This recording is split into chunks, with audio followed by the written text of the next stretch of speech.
केवल 5 घरों में भिक्षा मांगते हैं। कितने घरों में? और वो भी मांगते नहीं है, घर के बाहर खड़े हो जाते हैं 5 घरों से। यदि कोई दे दे तो ले लिया, नहीं दिया तो वापस। और 5 ही घरों में जाते हैं, छठे घर में नहीं जाते, मिले चाहे ना मिले। सुदामा जी बहुत विद्वान हैं, चाहे तो बहुत कुछ कर सकते हैं और धन कमा सकते हैं। कई लोगों ने सुदामा जी से कहा कि आप तो इतने बड़े विद्वान हैं, क्यों ना आप राजा के दरबार में कुछ कवि बन जाइए, आप राजा के पास चलो, वहां आपको नौकरी दिला देंगे और आपको नौकरी मिलेगी, आप राजा के दरबार में राजा को अच्छी अच्छी संस्कृत की कविताएं सुनाइएगा। तो सुदामा जी कहते हैं, भैया हमारी वाणी तो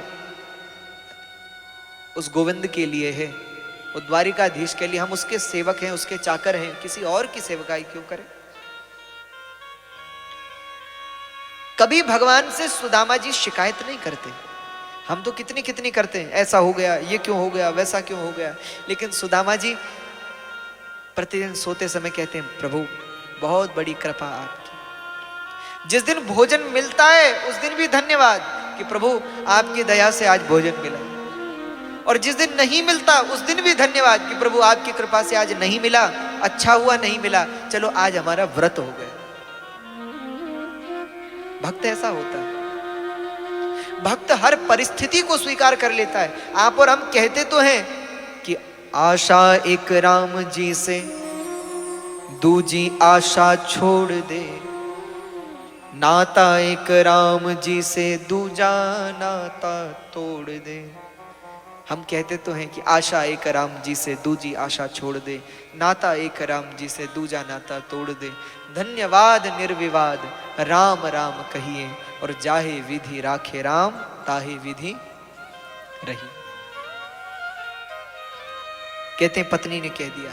एक दिन आई सुशीला जी, सुदामा जी से कहा, महाराज आप, हमने सुना है आपके मित्र द्वारिकाधीश श्री कृष्ण है। सुदामा जी ने कहा, हाँ देवी हैं। महाराज आप उनके पास जाते क्यों नहीं, कुछ मांग लाओ, वो तो बड़े धनवान हैं, अगर थोड़ा भी दे दिया तो हमारा पूरा जीवन सुखपूर्वक निकलेगा, आप उनसे कुछ मांग क्यों नहीं लाते। सुदामा जी बोले, देवी तुम तो जानती हो मैं कभी किसी से याचना नहीं करता, मांगता नहीं। महाराज वो मनुष्य थोड़े हैं, वो तो भगवान है, फिर आपके मित्र हैं, मित्र से क्या संकोच। सुदामा जी बोले, देवी नहीं, मैं भगवान से भी नहीं मांगूंगा। यह है, ऐसे भक्त बहुत कम होते हैं जो निष्काम, और भगवान कहते हैं मुझे सबसे प्रिय वो भक्त है जो निष्काम होता है, जिसके अंदर कोई इच्छा नहीं, कामना नहीं। सुशीला जी ने सोचा क्या करूं, तो सुदामा जी से कहा, चलिए मांगिएगा मत, कम से कम मिलकर तो आ जाइए। आप कहते हैं मित्र हैं, कभी मिलने चले जाओ मित्र को, क्योंकि सुशीला जी जानती हैं भगवान से मिलने जाएंगे तो भगवान कुछ ना कुछ तो देकर ही भेजेंगे, खाली हाथ तो नहीं भेजेंगे। सुदामा जी ने कहा, देवी बात तो तुम्हारी ठीक है, चले तो जाएं, लेकिन जाएं कैसे, मित्र के घर खाली नहीं जाना चाहिए, कुछ लेकर जाना चाहिए, क्या देंगे। कहते इतना सुनते ही सुशीला जी ने कहा, आप ऐसा कीजिए। सुशीला जी बगल के 4 घरों में गई, और या चित्वा चतुरो मुष्ठिन विप्रान पृथक तंडुलान चैलखंडेन तान बद्ध्वा भरतुद्वापादुपायनम। 4 मुट्ठी चतुरो मुष्ठिन, लेकिन 4 मुट्ठी चावल तो ले आई सुदामा जी के पास, महाराज ये ले जाओ, लेकिन दे किसमें, कुछ वस्त्र। तो सुशीला जी ने आज अपना पल्लू फाड़ा साड़ी का, उसमें वो 4 मुट्ठी चावल रखे। ये है प्रेम। भैया भगवान ये नहीं देखते कि तुम क्या दे रहे हो, भगवान ये देखते हैं कि तुम कैसे दे रहे हो। ये भाव ही प्रिय है भगवान। तुम्हारे सोना चांदी भगवान को चढ़ाओ और भाव ना हो तो भगवान नहीं स्वीकार करते, और प्रेम से पुष्प भी चढ़ा दो तो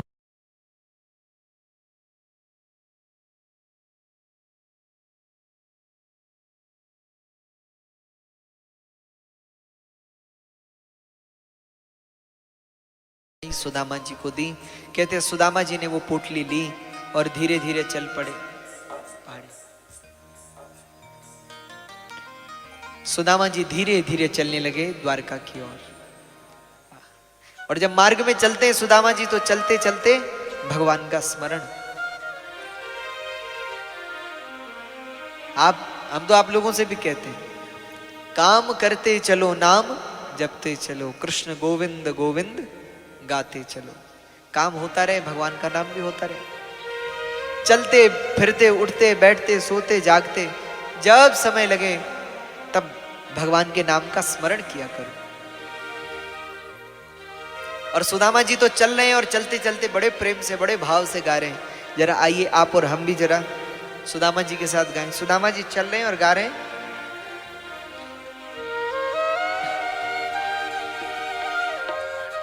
भोपाली भोपाली।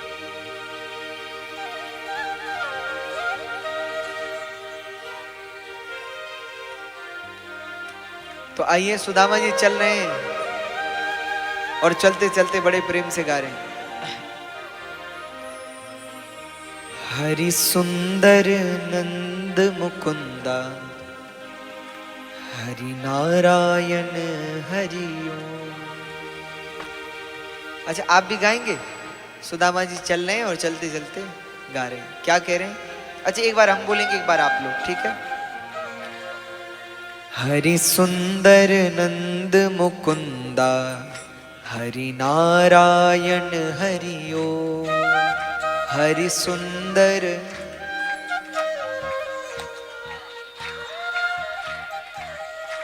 थोड़ा जोर से। सुंदर नंद मुकुंदा हरि नारायण हरि ओम। हरि सुंदर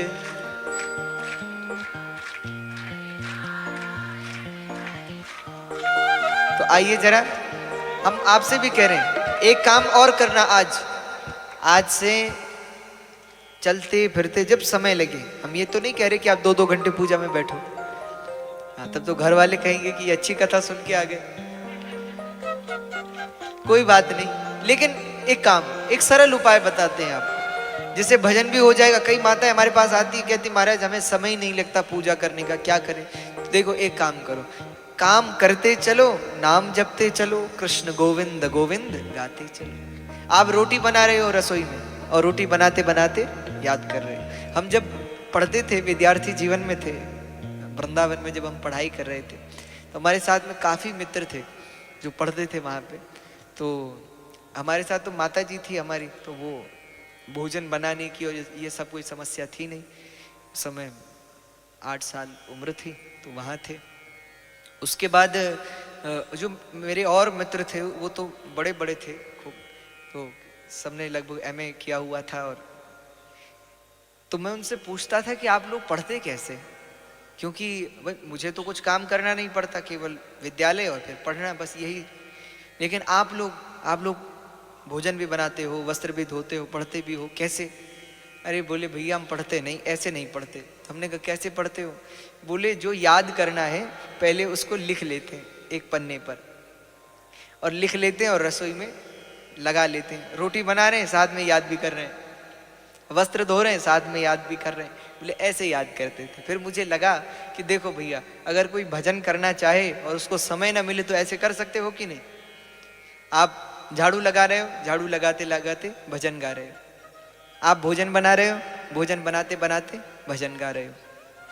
आपके हर कार्य से भजन जुड़ सकता है।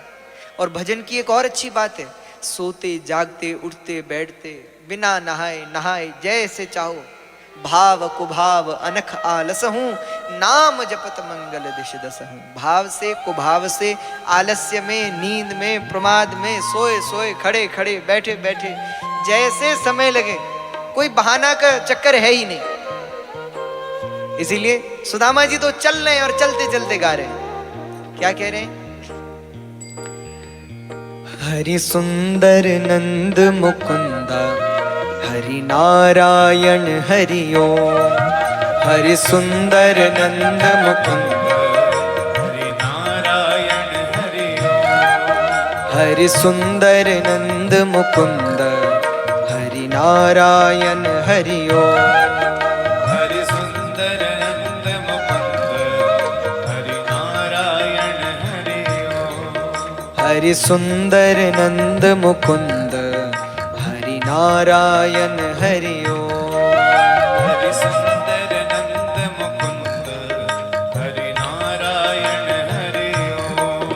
हरि केशव हरि गोविंदा हरि केशव हरि गोविंदा हरि केशव हरि गोविंदा हरि केशव हरि गोविंदा हरि नारायण हरि ओम। हरि सुंदर हरि सुंदर हरि सुंदर नंद मुकुंदा हरि नारायण हरि ओम। हरि सुंदर नंद मुकुंद हरि नारायण हरि ओम।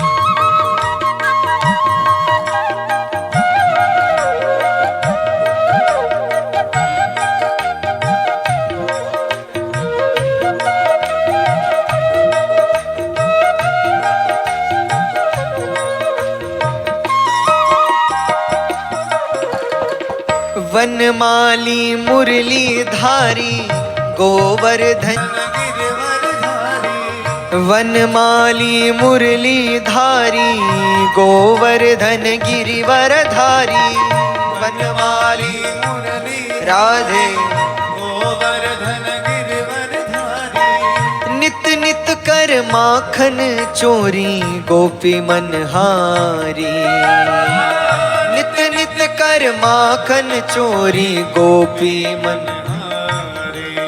हो नित नित कर माखन चोरी गोपी मनहारी नित नित कर माखन चोरे गोपी मनहारी आओ रे गाओ रे गोकुल के प्यारे आओ रे गोकुल के प्यारे आओ रे गाओ रे गोकुल के प्यारे आओ रे गाओ रे गोकुल के प्यारे आओ रे कान्हा रे प्राणन के प्यारे आओ रे हमारे प्राणन के प्यारे हो आओ रे कान्हा रे प्राणन के प्यारे आओ रे हमारे प्राणन के प्यारे हरि सुंदर हरि सुंदर हरि सुंदर नंद मुकुंदा हरि नारायण हरि ओम। हरि सुंदर नंद तालियां बजाते हुए दोनों हाथ उठाकर हरि नारायण हरि ओम।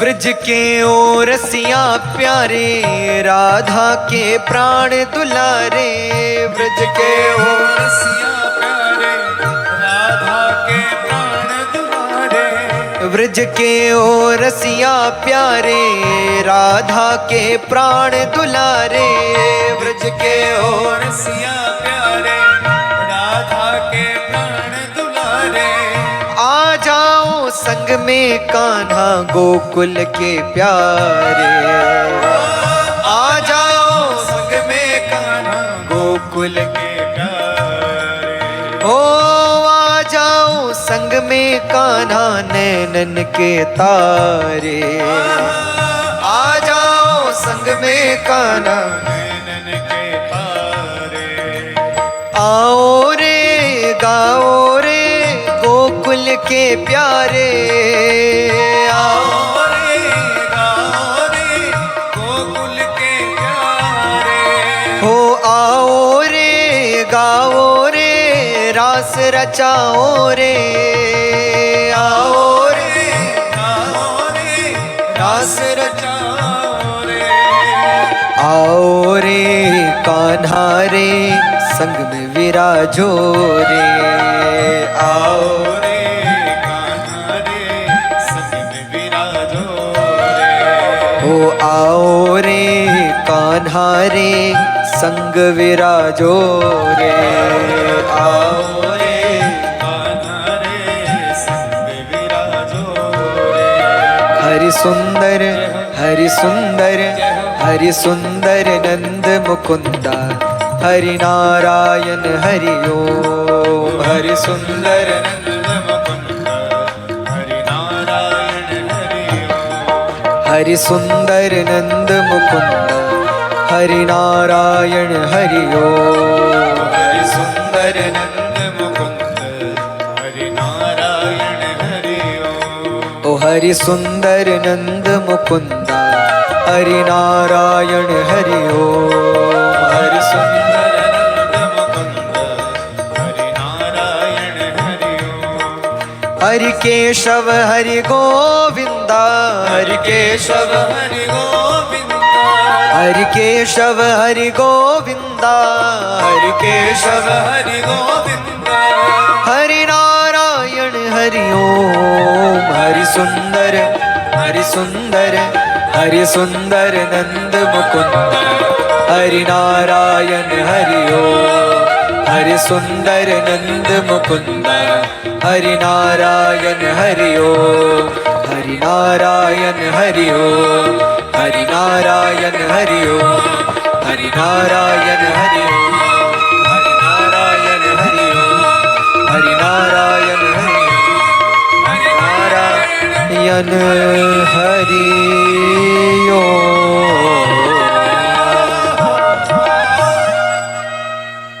हरि सुंदर मुकुंदा, हरि नारायण हरि ओम, वनमाली मुरली धारी, वन हरि नारायण हरि ओम, हरि सुंदर नंद मुकुंदा, हरि नारायण। है आपकी ये द्वारका, कब तक पहुंचूंगा मन में सोच रहे हैं। लेकिन भगवान ने ऐसी लीला की, कहते हैं सुधा खुली तो कहां देखा खुद को, द्वारका। भैया ये कौन सी नगरी है? उन्होंने कहा, रे बड़ा अजीब व्यक्ति है, नगरी में आया यही पूछ रहा है कौन सी नगरी। महाराज द्वारिका है, और क्या द्वारिका, क्यों कहीं आपको कहीं और जाना था? बोले नहीं, आना तो यही था। तो इतने आश्चर्य में क्यों है? अरे महाराज सोया तो जंगल में था, उठा यहां। लोगों ने कहा, महाराज लगता है नींद में भी चलते हैं आप। सुदामा जी बड़े आश्चर्य में पड़ गए। भगवान ऐसा ही करते, भक्तों को पता भी नहीं चलता और उसके संकट हर लेते, पता नहीं चलने देते भक्तों।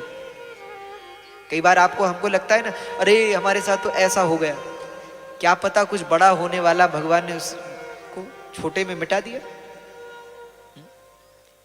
भगवान करते हैं, पर कभी भक्त को जताते नहीं है कि मैंने तुम्हारे लिए ये किया।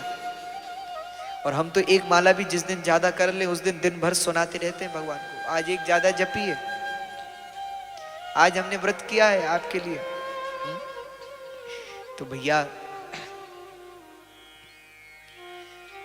द्वारका में किसी से पूछा गोविंद कहाँ है?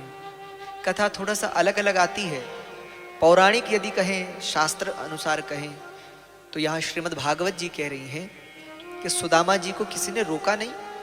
सुदामा जी ने किसी से पूछा कि भगवान का महल कौन सा है, तो किसी ने बताया कि सामने 16,100 महल बने, 108 महल बने, लेकिन उनमें जो रुक्मणी जी का बड़ा सुंदर होगा वो रुक्मणी जी का है, और उस महल में आप चले जाना, वहीं भगवान मिलेंगे।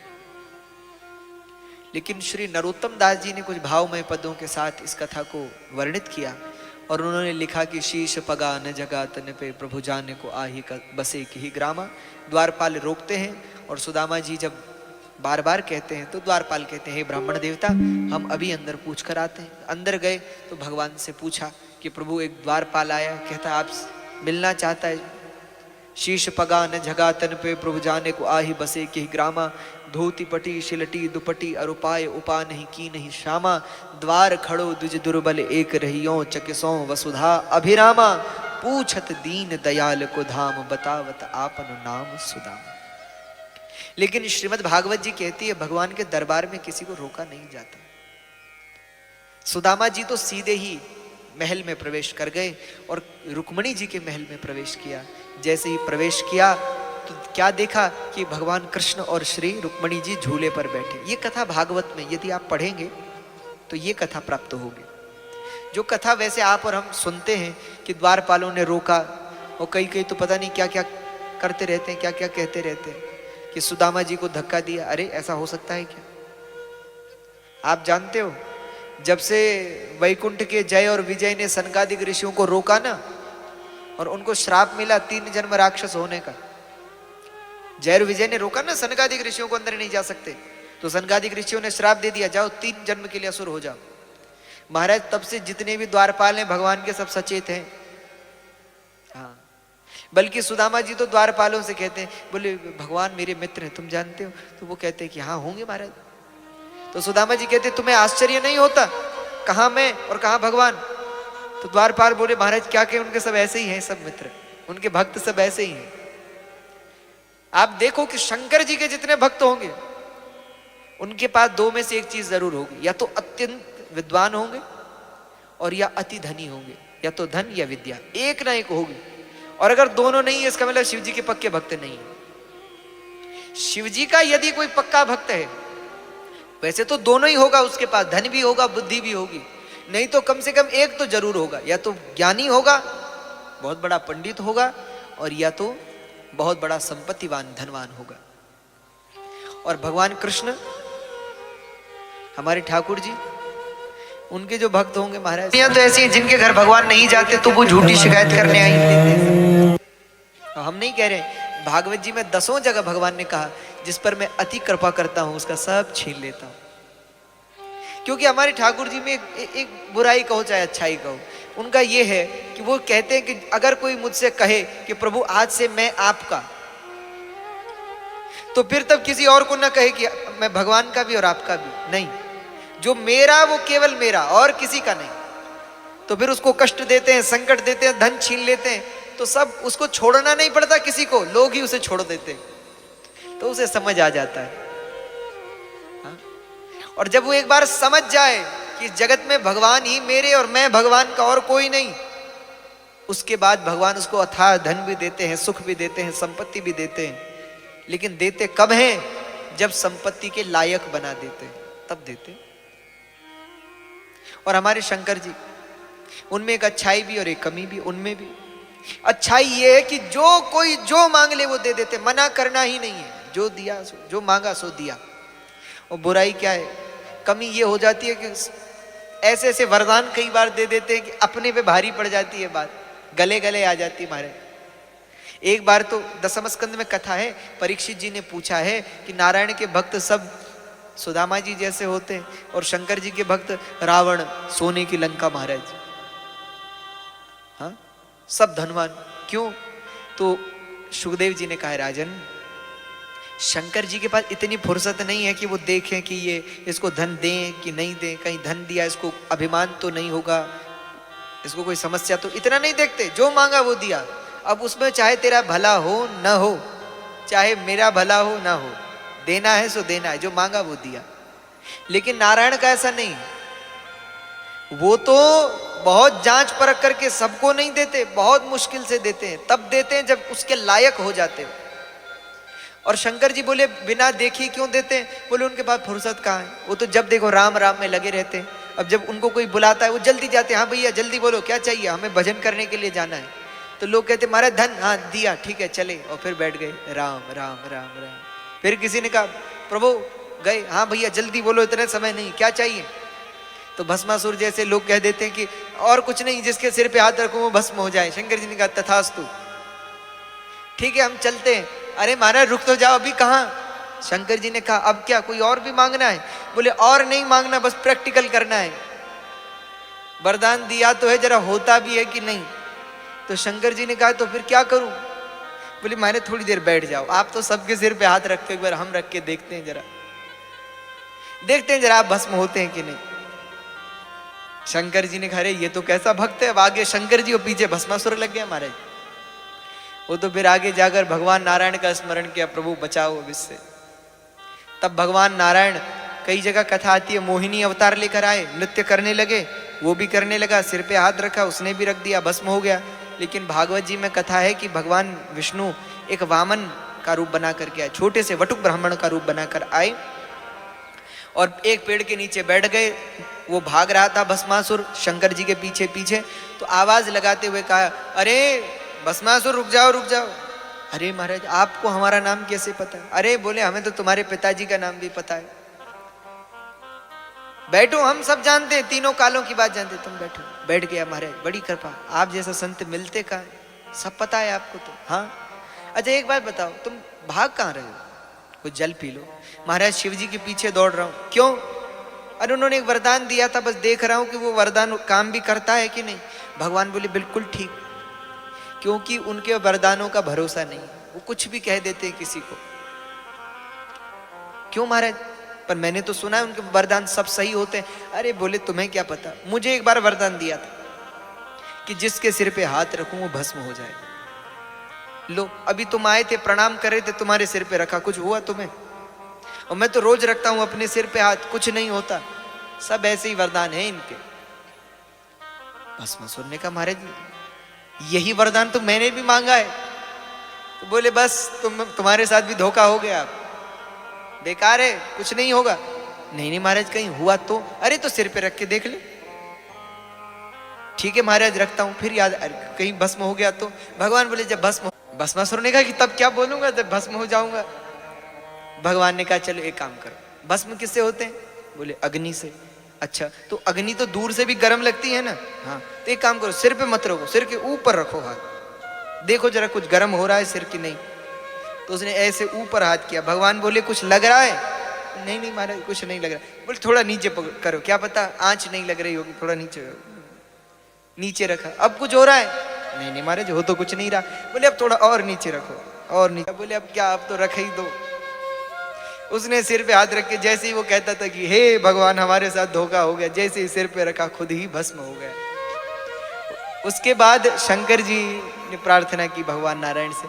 नारायण ने भी हाथ जोड़े कि भैया ऐसा वरदान मत दिया करो, आप कुछ भी दे देते हो।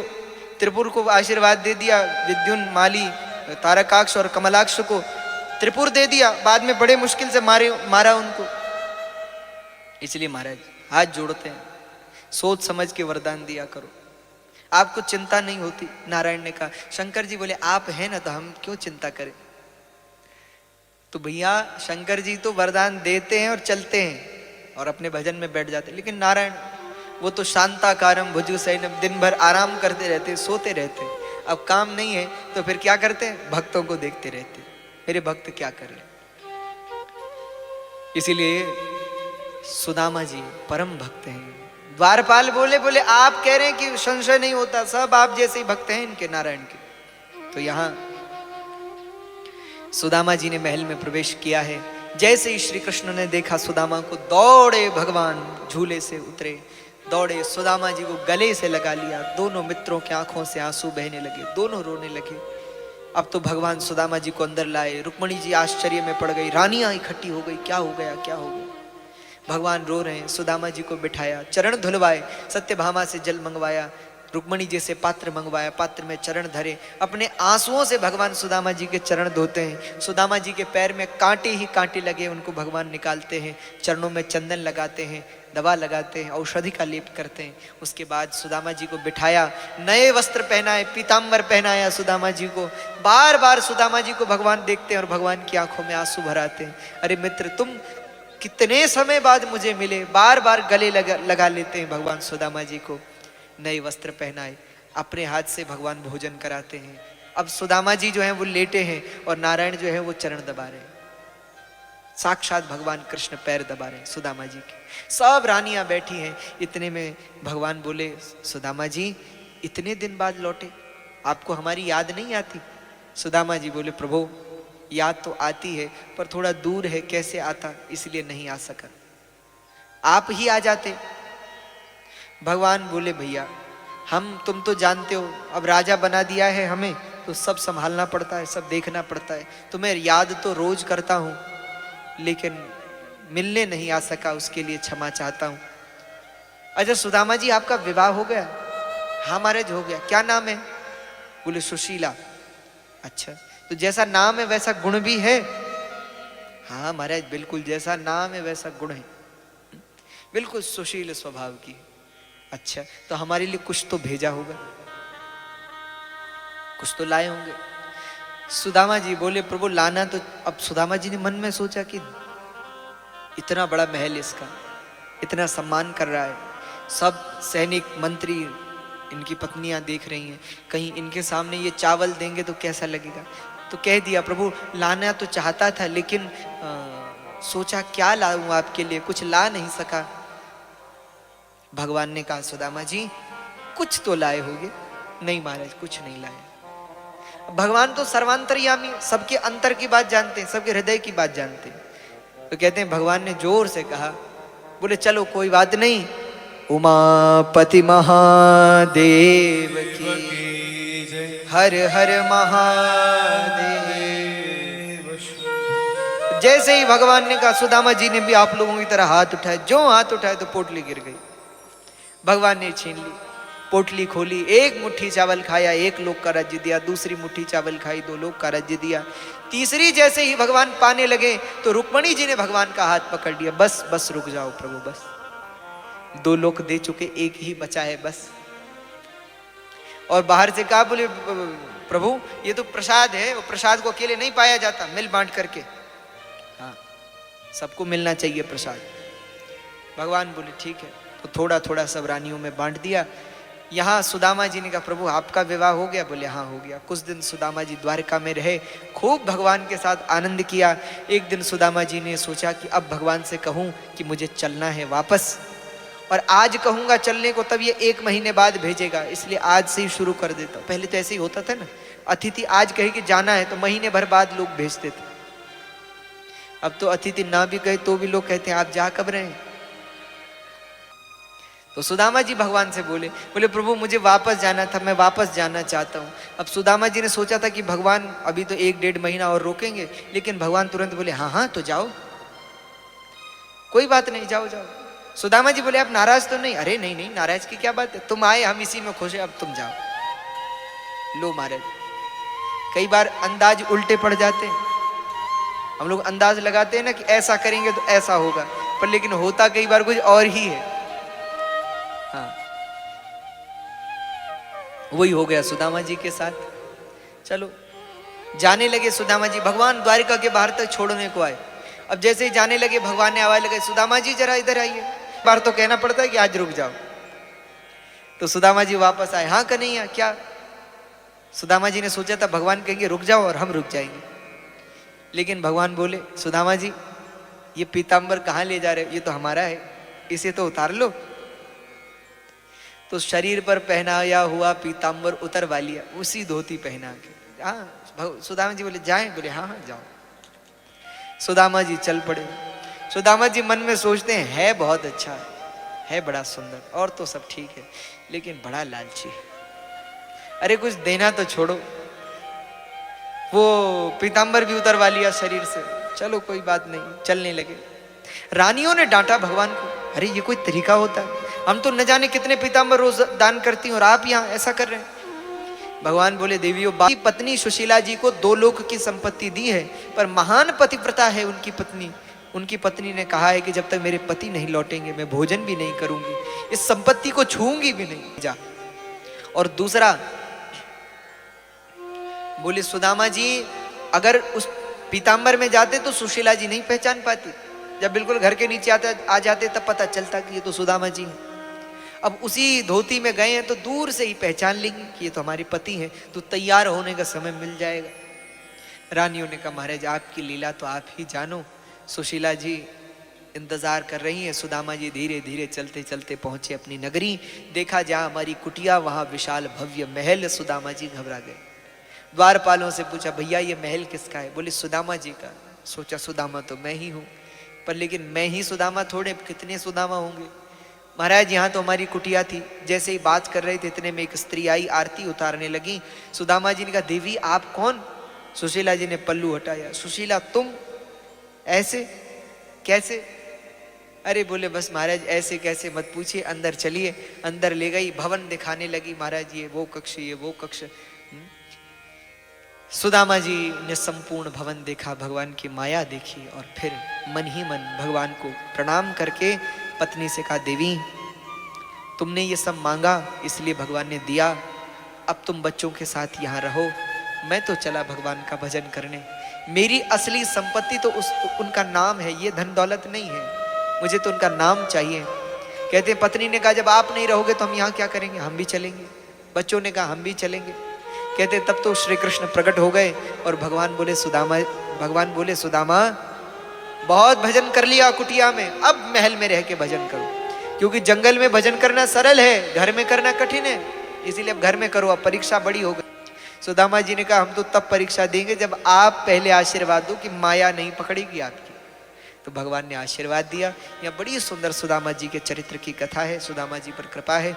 इसके बाद तो सुभद्रा हरण है।